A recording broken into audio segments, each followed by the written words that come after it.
I'm here with Phillippe, who's the producer on Pride of Nations, and it's been a long project for you. You're finally nearing completion. Could you talk us through what that process has been like?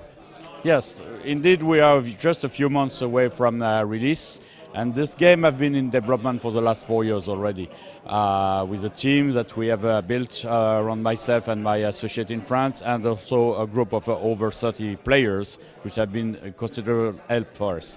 Let's consider that this game is the final evolution of our original engine, turn-based, simultaneous, used initially for military campaigns, but now the game is like a big Lego game with many bricks added to this original floor, and we have military, but also economy, trade, colonial system, diplomacy, research. A lot of things have been added into the product.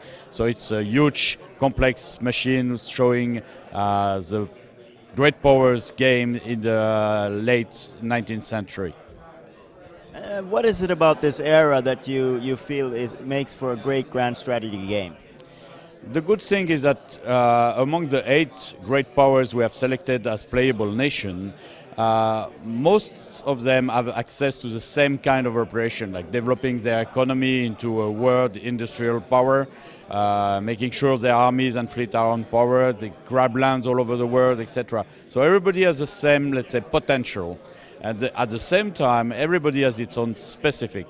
If you play the USA, your gameplay will be slightly different from Japan or Germany or Britain, because you will have your own agenda as well.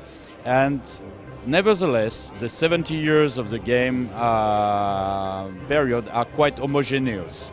There was nothing special that would have changed the world forever, except maybe the end, which was the First World War. And in our game, we will have 2 possible outcomes. A victory just by being the most prestigious nation on earth, that is a traditional outcome. And in some cases, we may have the First World War appearing, and then you will have to win this war if you want to be the victorious power of the game. You mentioned something about the player, that he's not a god in this game. He's merely managing a country. Could you tell us a little bit about the philosophy that has gone into that and what it means for the player? Yes, right. It's something we wanted to avoid, the God Almighty feeling that many players have in some games. And we wanted that they had really the impression of traveling in time and being in the shoes of the rulers or prime minister of the countries. Among one of these, a key aspect was everything about funding and finance. We have made a clear distinction for every nation between the state funds that the player used to pay his army and navy and other state expenses, and the private capital, which is in fact the main resource which is used everywhere in the economy and every improvement he will make to his nation. And this private capital comes mainly for the industry and its profit and its population.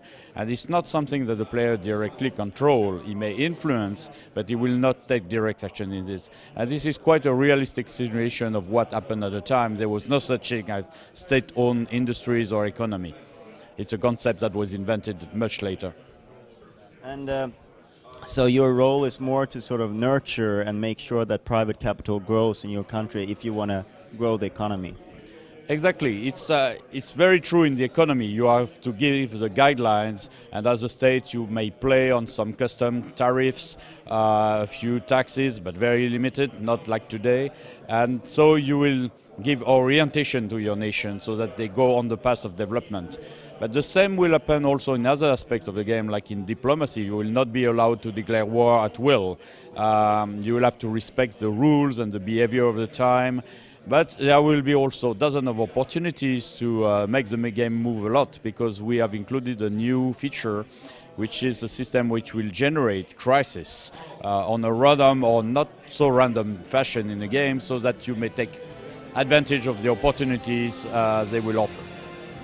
So that's something that will sort of prevent the game from just getting like in a rut, so things will happen spontaneously that you'll have to take care of. Yeah, exactly. You got the right point here. The idea is that nothing is to be taken for granted in this game, because even a quiet, stable situation with everything booming and your industry in good shape may suddenly turn into big trouble, either by economic crisis or an unexpected conflict arising in one of your colonies, or for the US, the occurrence of the US Civil War. There will be a lot of occasions in this game where things can go weird and you will have to react.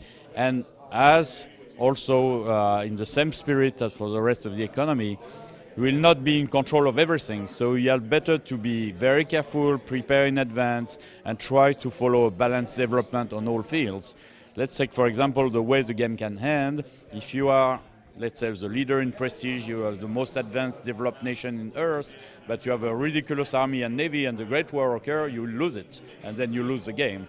So you have to take into account a lot of parameters. To build a balanced country that's able to sort with all kind of different crises. Yes, that's true.